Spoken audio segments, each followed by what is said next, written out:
ಕರ್ನಾಟಕದ ಮೂಲೆ ಮೂಲೆಯಲ್ಲೂ ಪ್ರವಾಸ ಮಾಡಿ ಎಷ್ಟೋ ಸಹೃದಯ ಮನಗಳಿಗೆ ಸಂಗೀತದ ಅಲೆಯಿಂದ ಮಜ್ಜನ ಮಾಡಿಸಿದವರು ಬಿ.ಕೆ. ಸುಮಿತ್ರಾ. ನಾವು 3-4 ಕಿಲೋಮೀಟರ್ ನಡ್ಕೊಂಡೋಗಿ ಸ್ಕೂಲ್ಗೆ ಹೋಗ್ಬೇಕಿತ್ತು, ಪ್ರೈಮರಿ ಸ್ಕೂಲ್ಗೆ. ಅಂಥ ಪರಿಸರದಲ್ಲಿ ಹುಟ್ಟಿದ್ರಿಂದ ನನ್ನ ತೊಂದರೆ ಯಾರಿಗೂ, ನಮಗೆ ಎಷ್ಟೇ ಅನುಕೂಲತೆ ಇದ್ರೂ ಅವಕಾಶ ಇರಲಿಲ್ಲ, ಕಲ್ತ್ಕೊಳ್ಳೋಕೆ ಅವಕಾಶ ಇರಲಿಲ್ಲ. ಅದಾಗಬಾರ್ದು ಅಂತ ಇವಾಗ ನಂದು ಒಂದು ಧ್ಯೇಯ, ಹಳ್ಳಿ ಮೂಲೆ ಎಲ್ಲ ಕಡೆಗೂ ಹೋಗಿ ತಿಂಗಳಿಗೆ 2 ದಿವಸ ಅವರಿಗೆಲ್ಲ ಹಾಗೆ ಅವ್ರು ಕರೆಸೋರೊಬ್ಬರು ನಮಗೆ ಹೋಗೋ ಬರೋ ಒಂದು ಖರ್ಚು ಕೊಟ್ಟು ಅಲ್ಲಿ ಉಳ್ಕೊಳ್ಳೋಕೆ ವ್ಯವಸ್ಥೆ ಮಾಡಿದರೆ ಅಷ್ಟೇ ಸಾಕು. ಎಲ್ಲರಿಗೂ ಒಂದು ಸಾಧಾರಣ 200-250 ಜನ ಸೇರ್ತಾರೆ, ಅವರೇ ಸೇರಿಸ್ತಾರೆ. ಕನ್ನಡ ಸಾಹಿತ್ಯ ಪರಿಷತ್ತವ್ರನ್ನ ಕರೆಸ್ತಾರೆ. ಶಿಬಿರಗಳು ಮಾಡಿ ಭಾವಗೀತೆ, ಜಾನಪದ ಗೀತೆ, ಭಕ್ತಿಗೀತೆ ಎಲ್ಲ ಹೇಳಿಕೊಡ್ತೀನಿ. ಅದು ನನ್ನ ಮುಖ್ಯ ಒಂದು ಇವಾಗ ಕಾಯಕ ಆಗಿದೆ. 1971ರಲ್ಲಿ ಚಿತ್ರರಸಿಕರ ಸಂಘದ ಶ್ರೇಷ್ಠ ಗಾಯಕಿ ಪ್ರಶಸ್ತಿ, 1975ರಲ್ಲಿ ಮತ್ತೆ ಚಿತ್ರರಸಿಕರ ಸಂಘದ ಶ್ರೇಷ್ಠ ಗಾಯಕಿ ಪ್ರಶಸ್ತಿ, 1976ರಲ್ಲಿ ಕನ್ನಡ ಚಿತ್ರಪ್ರೇಮಿಗಳ ಸಂಘದ ಶ್ರೇಷ್ಠ ಗಾಯಕಿ ಪ್ರಶಸ್ತಿ, 1992ರಲ್ಲಿ ಕರ್ನಾಟಕ ರಾಜ್ಯ ಸರ್ಕಾರದ ರಾಜ್ಯೋತ್ಸವ ಪ್ರಶಸ್ತಿ, 1992ರಲ್ಲಿ ಸಂಗೀತ ನೃತ್ಯ ಅಕಾಡೆಮಿಯ ಕಲಾಶ್ರೀ ಪ್ರಶಸ್ತಿ, 1994ರಲ್ಲಿ ಬೆಂಗಳೂರು ನಗರ ಪಾಲಿಕೆಯ ಕೆಂಪೇಗೌಡ ಪ್ರಶಸ್ತಿ, 1994ರಲ್ಲಿ ಲಾವಣ್ಯ ಲೇಖಕರ ಬಳಗ ಮತ್ತು ಚಿತ್ರರಸಿಕರ ಸಂಘದ ಕನ್ನಡ ಕೋಗಿಲೆ ಪ್ರಶಸ್ತಿ, 1999ರಲ್ಲಿ ಆರ್ಯಭಟ ಸಂಸ್ಥೆಯ ಶ್ರೇಷ್ಠ ಗಾಯಕಿ ಪ್ರಶಸ್ತಿ, 1999ರಲ್ಲಿ ಅತ್ತಿಮಬ್ಬೆ ಪ್ರಶಸ್ತಿ. ಹೀಗೆ ಹಲವಾರು ಪ್ರಶಸ್ತಿಗಳನ್ನು ಗಳಿಸಿಕೊಂಡು ಬಂದಿರುವ ಗಾನ ಕೋಗಿಲೆ ಬಿ.ಕೆ. ಸುಮಿತ್ರಾ ಇನ್ನೂ 100 ವರ್ಷ ಬಾಳಲಿ, 100 ಗೀತೆಗಳಿಗೆ ದನಿಯಾಗಲಿ ಎಂದು ಹಾರೈಸೋಣ. ಇವರ ಬಗ್ಗೆ ಇಷ್ಟೆಲ್ಲ ನೋಡಿದ ಮೇಲೆ ಕೂಡ ಮತ್ತೆ ನೇರವಾಗಿ ಅವ್ರನ್ನ ಮಾತಾಡಿಸ್ಬೇಕು, ಅವರ ಮಾತುಗಳು ಹೇಗೆ ಬರ್ತವೆ ಅಂತ ಕೇಳಬೇಕು, ಅವರಿಂದ ಒಂದು ಹಾಡು ಕೇಳಬೇಕು. ಈ ರೀತಿಯಾದ ಎಲ್ಲಾ ಕುತೂಹಲಗಳು ಕೂಡ ನಮ್ಮಲ್ಲಿ ಇರ್ತವೆ. ನನಗಿರೋ ಕುತೂಹಲ ನಿಮಗೂ ಇದೆ ಅಂತ ಅನ್ಕೊಂಡಿದ್ದೀನಿ. ನಿಜವಾಗ್ಲೂ ಅವರು ಅತಿಥಿಯಾಗಿ ಬಂದದಕ್ಕೆ ಮತ್ತೊಮ್ಮೆ ಅವರಿಗೆ ಸ್ವಾಗತವನ್ನ ಕೋರ್ತಾ, ಇಲ್ಲಿ ನೆರೆದಿರೋರಿಗೆಲ್ಲರಿಗೂ ಮತ್ತೊಮ್ಮೆ ಅಕಾಡೆಮಿಯ ಮೂಲಕ ಸ್ವಾಗತ, ಸುಸ್ವಾಗತ. ಇದೀಗ ನಮ್ಮ ಅಕಾಡೆಮಿ ಅಧ್ಯಕ್ಷರಾದಂಥ ಶ್ರೀಮತಿ ತಾರಾ ಅನುರಾಧ ಅವರು ಗೌರವಿಸ್ತಾರೆ. ನಮ್ಮ ಅಕಾಡೆಮಿ ಸದಸ್ಯರಾದಂಥ ಸುಬ್ರಹ್ಮಣ್ಯ ಅವರು ಸಹಾಯ ಮಾಡಬೇಕು.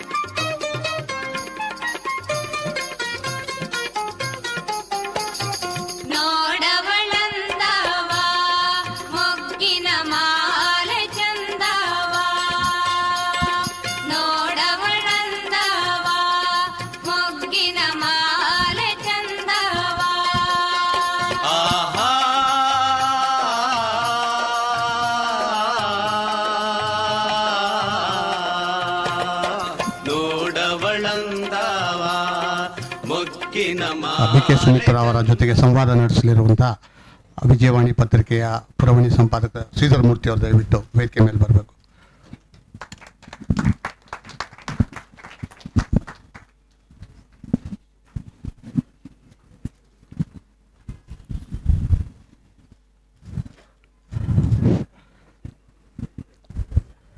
ಈಗ ಬೆಳ್ಳಿ ಹೆಜ್ಜೆ ಕಾರ್ಯಕ್ರಮ ಶುರುವಾಗುತ್ತೆ.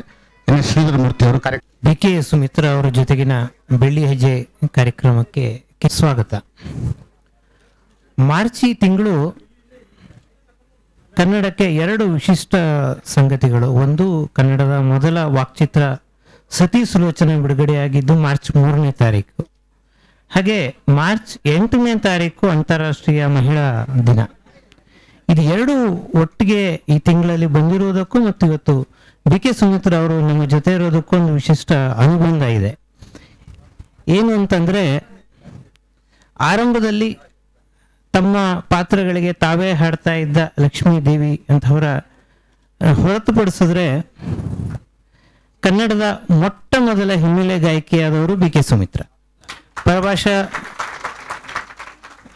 ನಾಲ್ಕು ಭಾಷೆಯಲ್ಲಿ ಒಟ್ಟಿ ಚಿತ್ರಗಳು ನಿರ್ಮಾಣ ಆಗ್ತಾ ಇದ್ದಿದ್ದರಿಂದ ಪರಭಾಷಾ ಗಾಯಕಿಯರೇ ಕನ್ನಡ ಗೀತೆಗಳನ್ನು ಹಾಡ್ತಾ ಇದ್ರು. ಮೊದಲ ಚಿತ್ರ ತೆರೆ ಕಂಡ 30 ವರ್ಷಗಳ ನಂತರ 1964ರಲ್ಲಿ ಕನ್ನಡದ ಮೊಟ್ಟ ಮೊದಲನೇ ಹಿನ್ನೆಲೆ ಗಾಯಕಿ ನಮಗೆ ದೊರಕಿದ್ರು. ಸರಿಸುಮಾರು 200 ಚಿತ್ರಗಳಲ್ಲಿ 440ಕ್ಕೂ ಹೆಚ್ಚು ಚಿತ್ರಗೀತೆಗಳು, ಒಂದೊಂದು ಬಹಳ ವಿಶಿಷ್ಟವಾದ ಗೀತೆಗಳನ್ನು ಸುಮಿತ್ರಾ ನನಗೆ ಈ ಪಯಣದಲ್ಲಿ ನೀಡಿದ್ದಾರೆ. ಎಷ್ಟು ವೈವಿಧ್ಯ ಇದೆ ಅಂತಂದರೆ, ಕಲ್ಯಾಣಿ ಚಿತ್ರದ ವೀಣಾ ನಿನಗೆ ಕೋಯಿ ಕಂಪನ, ಸತಿ ಸುಕನ್ಯದ ಮಧುರ ಮಧುರವಿ ಮಂಜುಳಗಾನ, ಚಕ್ರತೀರ್ಥದ ಓಡಿಬಾ ಓಡೋಡಿಬಾ, ಸ್ವರ್ಣಭೂಮಿಯ ಕಾಣದ ದೇವರು ಊರಿಗೆನೂರು, ಪಾರ್ವತಿ ಕಲ್ಯಾಣದ ಜಯಶಂಕರ ಭಾವಗೋಚರ, ಜೀವನ ಜೋಕಾಲಿಯ ನೀಲಿ ಗಗನದ ಚಂದ್ರಮ, ಗೆಜ್ಜೆ ಪೂಜೆಯ ಒಂದು ದಿನದ ರಾತ್ರಿಯಲ್ಲಿ, ಗಾಂಧಿ ತಾತನ ಸನ್ನಿಧಿಗೊಂದು, ಒಂದೇ ಕುಲ ಒಂದೇ ದೈವ ಚಿತ್ರದ್ದು, ಅಪರಾಜಿತೆ ಚಿತ್ರದ ಅರಳು ಮಲ್ಲಿಗೆ ಅರಳು, ನಮ್ಮ ಮಕ್ಕಳು ಚಿತ್ರದ ಬಹು ಜನಪ್ರಿಯ ಗೀತೆ ನಿನ್ನೊಲುಮೆ ನಮಗಿರಲಿ ತಂದೆ, ಮದುವೆ ಮಾಡಿ ಚಿತ್ರದ ನೋಡು ಚಿತ್ರದ ಅಮ್ಮ ವೇದನೆ, ಅನುರಾಧ ಚಿತ್ರದ ಕರೆಯ ಕೇಳಿ ಬಂದೆಯ, ಮಹಾತಪಸ್ವಿ ಚಿತ್ರದ ಬಂದೆಯ ಬಾರೋ ತಂಗಾಳಿ, ಮಹಾಸತಿ ಅನಸೂಯ ಚಿತ್ರದ ಸಮಾನರ ಅರೆಹರು, ಮನಃಶಾಂತಿ ಚಿತ್ರದ ನೀಲ ಗಗನದಿ ಹಾರುವ, ಕರುಳಿನ ಕರೆ ಚಿತ್ರದ ಅ ಇ ಕನ್ನಡದ ಅಕ್ಷರಮಾಲೆ, ಕಳ್ಳರ ಕಳ್ಳ ಚಿತ್ರದ ಕಣ್ಣ ಮುಚ್ಚೆ ಕಡೆಗೂಡೆ, ತಾಯಿ ದೇವರು ಚಿತ್ರದ ಇದು ಯಾವ ಫ್ಯಾಷನೋ ಜಾನಿ, ಬೇಡಿ ಬಂದವಳು ಚಿತ್ರದ ಒಂದೊಂದು ಊರು, ಎರಡು ಮುಖ ಚಿತ್ರದ ಭಾವನೆಯ ಮನದಾಳದಲ್ಲಿ, ಮಲ್ಲಮ್ಮನ ಪವಾಡದ ಮರ್ಯಾದ ಮಾತಾಡು ಜಾಣ, ನಮ್ಮ ಊರು ಚಿತ್ರದ ನೋಡಿ ಬನ್ನಿ ನಮ್ಮೂರ, ಹೀಗೆ ತುಂಬ ದೊಡ್ಡ ಪಟ್ಟಿ ಇದೆ. ನಾನು ಯಾಕೆ ಈ ಕೆಲವು ಗೀತೆಗಳನ್ನು ಹೆಸರಿಸಿದೆ ಅಂತಂದರೆ, ಇದರಲ್ಲಿ ಎಷ್ಟು ವೈವಿಧ್ಯಗಳು ಇದೆ. ಒಂದೇ ಮಾದರಿಗೆ ಅವರು ಯಾವತ್ತೂ ಸಿಕ್ಕಾಕೊಳ್ಳೇ ಇಲ್ಲ. ನಿನ್ನೆ ಕೂಡ ಧ್ವನಿ ಮುದ್ರಣಗೊಂಡ ಹಳ್ಳಿ ಮಕ್ಕಳು ಚಿತ್ರದ ಗೀತೆಯವರಿಗೆ ಸುಮಿತ್ರಾ ನಿರಂತರವಾಗಿ ಹಾಡ್ತಾ ಬಂದಿದ್ದಾರೆ. ಮೇಡಮ್, ಕಾರ್ಯಕ್ರಮಕ್ಕೆ ಸ್ವಾಗತ ನಿಮಗೆ. ನಾವು ಈಗ ಸಾಕ್ಷ್ಯಚಿತ್ರದಲ್ಲಿ ನೋಡಿದ್ವಿ, ಬೆಳಲುಕೊಪ್ಪ ಚಿಕ್ಕ ಮಲೆನಾಡಿನ ಗ್ರಾಮದಿಂದ ನಿಮ್ಮ ಸಂಗೀತ ಪಯಣ ಆರಂಭವಾದ ಕೆಲವು ವಿಶಿಷ್ಟ ಅನುಭವಗಳನ್ನು ನಮ್ಮ ಜೊತೆಗೆ ಹಂಚಿಕೊಳ್ಳಿ.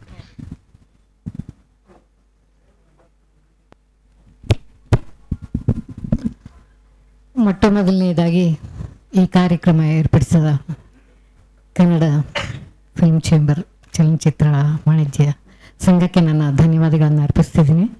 ಮತ್ತು ಬಹಳ ಜನ ನನ್ನ ಅಭಿಮಾನಿಗಳು ಬಂದಿದ್ದೀರಿ. ತುಂಬ ಜನಕ್ಕೆ ನನಗೆ ಹೇಳೋಕ್ಕೂ ಆಗಲಿಲ್ಲ, ಹೇಳಲಿಲ್ಲ, ಯಾರಿಗೂ ಪೇಪರ್ ನೋಡಿ ಎಲ್ಲ ಬಂದಿದ್ದಾರೆ. ನಿಮಗೆ ಇನ್ನೊಮ್ಮೆ ಧನ್ಯವಾದಗಳನ್ನು ಅರ್ಪಿಸ್ತೀನಿ. ಮೊಟ್ಟ ಮೊದಲನೇ ಕನ್ನಡ ಚಲನಚಿತ್ರ ಗಾಯಕಿ ಬೆಂಗಳೂರು ಲತಾ ಅವರು. ಈಗಿಲ್ಲ ಅವರು ನನಗಿಂತ ಒಂದು 2-3 ವರ್ಷ ಮೊದಲು ಬಂದವರು. ನಾನು ಕಾಲೇಜಲ್ಲಿ ಓದ್ತಾ ಇರುವಾಗ ನಾನು ಅವಾಗ ತುಂಬ ಸಂತೋಷಪಟ್ಟಿದ್ದೆ. ಕನ್ನಡದ ಒಬ್ಬ ಗಾಯಕಿ ಬಂದಿದ್ದಾರೆ, ಚಲನಚಿತ್ರ ಇದರಲ್ಲಿ ಹಾಡಿದ್ದಾರೆ ಅಂತ ಒಂದು ಸಂತೋಷ ಆಗಿತ್ತು. ಅದಾದಮೇಲೆ ನಾನು ಬಂದೆ. ಹಾಗಾಗಿ ಅದೊಂದು ಮೊದಲನೇ ಗಾಯಕಿ. ಇನ್ನೇನು ಹೇಳಬೇಕು, ಎಲ್ಲ ಸಾಕ್ಷಿ ಚಿತ್ರದಲ್ಲಿ ತೋರಿಸ್ಬಿಟ್ಟಿದ್ದಾರೆ. ಸಂಗೀತ ಕಲಿಕೆಗೆ ನಿಮಗೆ ಸಿಕ್ಕ ಪ್ರೇರಣೆ ಮತ್ತೆ ಅದೇ ಪ್ರೇರಣೆ ಅಂದರೆ, ನಾನು ಭಾಳ ಹಳ್ಳಿಯಲ್ಲಿ ಹುಟ್ಟಿರೋದ್ರಿಂದ ನನಗೆ ಅಲ್ಲಿ ಜಾನಪದ ಗೀತೆ ಕೆಲಸದವರೆಲ್ಲ ಹಾಡ್ತಾ ಇದ್ದಿದ್ದು ಬಿಟ್ಟರೆ ನನಗೆ ಬೇರೆ ಯಾವ ತರಹದ ಒಂದು ಕಲಿಕೆಗೆ ಅವಕಾಶ ಇರಲಿಲ್ಲ. ನಾನು ಹೇಳೋ ಹಾಗೆ 4 ಕಿಲೋಮೀಟರ್ ನಡ್ಕೊಂಡು ಹೋಗಬೇಕಿತ್ತು. ಜೋರಾಗಿ ಮಳೆ ಬಂದರೆ ಕರೆಂಟ್ ಇರಲಿಲ್ಲ, ಅವಾಗ ಮರ ಬಿದ್ದು ಬಿಡೋದು. ಅವಾಗ ಸ್ಕೂಲೆಲ್ಲ ರಜಾ. ಆ ಕಡೆ ಈ ಕಡೆ ಸೇತುವೆ ಇದ್ದಿದ್ದು, ಸೇತುವೆ ಕುಸಿದು ಹೋಗ್ಬಿಟ್ರೆ ಅಲ್ಲಿಯವ್ರ ಆ ಕಡೆ ಇಲ್ಲಿಯವ್ರ ಈ ಕಡೆ, ಹೀಗೆ ಅಂಥ ಒಂದು ಪರಿಸರದಲ್ಲಿ ಹುಟ್ಟಿ ನಮ್ಮ ತಂದೆ ಪಟೇಲ್ ಕೃಷ್ಣಯ್ಯ, ತಾಯಿ ಗಂಗಮ್ಮ ಅವರನ್ನು ನಾನು ಇವತ್ತು ನೆನೆಸ್ಕೋಬೇಕು. ಯಾಕೆಂದರೆ ಸುಮಾರು 70 ವರ್ಷಗಳು, ನಾನು ಹುಟ್ಟಿದ್ದು 41ನೇ ಇಸ್ವಿ, 42 ಅಲ್ಲ, 1941ನೇ ಇಸ್ವಿ. ಆಗಿನ ಕಾಲಕ್ಕೆ ನಮ್ಮ ತಂದೆ ಎಂಥ ಮನೋಭಾವ ಹೊಂದಿದ್ರು ಅಂದರೆ, ಹೆಣ್ಣು ಮಕ್ಕಳು ನಾಳೆ ಏನು ಕಷ್ಟ ಬಂದರೂ ಅವರು ಅದನ್ನು ಎದುರಿಸೋ ಒಂದು ಶಕ್ತಿ ಇರಬೇಕು ಅಂತ ಆ ತರಹ ನಮ್ಮನ್ನು ಬೆಳೆಸಿದ್ರು. ನಮಗೋಸ್ಕರ 80 ಕಿಲೋಮೀಟರ್ ದೂರದಲ್ಲಿದ್ದ ಶಿವಮೊಗ್ಗದಲ್ಲಿ ನಮಗೋಸ್ಕರ ಮನೆ ಮಾಡಿ ಅಡುಗೆಗೆಲ್ಲ ಇಟ್ಟು ಜನನ ನಮ್ಮನ್ನು ಓದಿಸಿದ್ರು. ನಾನು ಒಂದೇ ಕಾಲಕ್ಕೆ ನಾನು ಸಂಗೀತದ ಜೊತೆಗೆ Hindi, short hand, type writing ಎಲ್ಲ ಮಾಡಿಕೊಂಡೆ. ನಮ್ಮ ಮನೇಲೆಲ್ಲ ಹಾಸ್ಯ ಮಾಡ್ತಾಯಿದ್ರು, 4 ದೋಣಿಲಿ ಕಾಲಿಟ್ಟಿದೆಯಾ ಮುಳುಗೋಗ್ತೀಯಾ ಅಂತ, ಯಾವುದಾದ್ರೂ ಒಂದು ಕಲ್ತ್ಕೊ ಅಂತ. ಅದನ್ನು ನಾನಂತೂ ಛಲ ಕಲ್ತ್ಕೋಬೇಕು ಅಂತ ಒಂದು ಆಸೆ. ಆ ವಿದ್ಯೆ ಈ ವಿದ್ಯೆ ಅಂತಲ್ಲ, ಎಲ್ಲ ಥರದ ಹಾಡುಗಳು ಕೇಳ್ತಾ ಇದ್ದೆ. ಅವಾಗ ಶಾಸ್ತ್ರೀಯ ಸಂಗೀತ ಕಚೇರಿ ಕೊಡ್ತಾಯಿದ್ದೆ ನಾನು. ಸೀನಿಯರ್ ಫಸ್ಟ್ ಕ್ಲಾಸ್ ಆಗಿತ್ತು ನನಗೆ. ಆಮೇಲೆ ಅವಾಗ ಶಾಸ್ತ್ರೀಯ ಸಂಗೀತ ಬಿಟ್ಟರೆ ಬೇರೆ ಇಲ್ಲ ಅನ್ನೋ ಒಂದು ಮನೋಭಾವ. ಆವಾಗಿನ ಗುರುಗಳು ಹಾಗೆ ಹೇಳ್ತಾ ಇದ್ರು ಕೆಲವರು, ನೀವು ಶಾಸ್ತ್ರೀಯ ಸಂಗೀತನೇ ಕಲಿಬೇಕು ಹಾಗೆ ಹೀಗೆ. ಅವಾಗೆಲ್ಲ ಲಘು ಸಂಗೀತ ಅಂತ ಅದು ಅಷ್ಟು ಪ್ರಾಮುಖ್ಯತೆ ಪಡೆದಿರಲಿಲ್ಲ. ಅದಾದಮೇಲೆ ಸುಧೀರ್ ಫಡ್ಕೆ, ಲತಾ ಮಂಗೇಶ್ಕರ್, ಆಶಾ ಭೋಸ್ಲೆ ಇವ್ರದ್ದೆಲ್ಲ ಅಭಂಗ್ಸು ನಮ್ಮ ಅಕ್ಕನೊಬ್ಬರನ್ನ ಬಾಂಬೆಗೆ ಮದುವೆ ಮಾಡಿಕೊಟ್ಟಿದ್ರು. ಹಾಗಾಗಿ ಅಲ್ಲಿ ನಂಗೆ ಕೇಳೋ ಅವಕಾಶ ಇತ್ತು. ಅದನ್ನು ಕೇಳಿ ಕೇಳಿ ಈ ಶಾಸ್ತ್ರೀಯ ಸಂಗೀತ ಅಲ್ಲದೇನೋ ಬೇರೆ ಸಂಗೀತ ಇದೆ ಅಂಥೇಳಿ ಅದರ ಕಡೆ ಒಲವು ಬಂತು ನನಗೆ. ಆಮೇಲೆ ಸುಗಮ ಸಂಗೀತಕ್ಕೆ ನಾನು ಹಾಡೋಕ್ಕೆ ಪ್ರಯತ್ನ ಪಟ್ಟೆ. ಅಷ್ಟೊತ್ತಿಗೆ ಮದ್ರಾಸಿಂದ ಕರೆ ಬಂತು. ಮದ್ರಾಸ್ ನೋಡೋಕ್ಕೆ ಹೋದಾಗ ನಮ್ಮ ತಂದೆ ಕರ್ಕೊಂಡು ಹೋದರು. ಪ್ರಭಾಕರ್ ನಮ್ಮ ಗುರುಗಳು ಪಂಡ್ರಿಬಾಯರ್ ಸಹೋದರರು, ಅವರ ತಂದೆ ನಮ್ಮ ತಂದೆ ಗೆಳೆಯರು. ಹಾಗಾಗಿ ಮದ್ರಾಸ್ ನೋಡೋಕ್ಕೆ ಹೋದೆ. ಅಲ್ಲಿ ನೀವು ನೋಡಿದೀಗ ಕವಲೆರಡು ಕೊಲವೊಂದು ಹಾಡೋಕ್ಕೆ ಆ ಚಲನಚಿತ್ರಕ್ಕೆ ಹಾಡೋಕ್ಕೆ ಅವಕಾಶ ಬಂತು.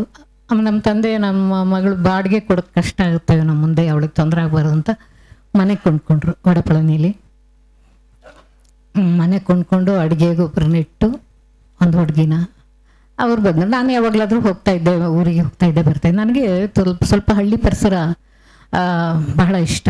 ನನಗೆ ಮದುವೆ ಆಗೋ ಆಸೆ ಇರಲಿಲ್ಲ, ಮದುವೆ ಆಗಬೇಕು ಅಂತ ಇರಲಿಲ್ಲ. ನಾನು ನಮ್ಮ ತಂದೆ ಒಂದು ಆಸೆ ತರಹ ಒಂದು 2-3 ಚಲನಚಿತ್ರ ಗೀತೆಗಳನ್ನ ಹಾಡಿ ಅದು ರೇಡಿಯೋದಲ್ಲಿ ಅವ್ರು ಕೇಳಿಬಿಟ್ರೆ ಸಾಕು ಅಷ್ಟೇ ಅಂತ.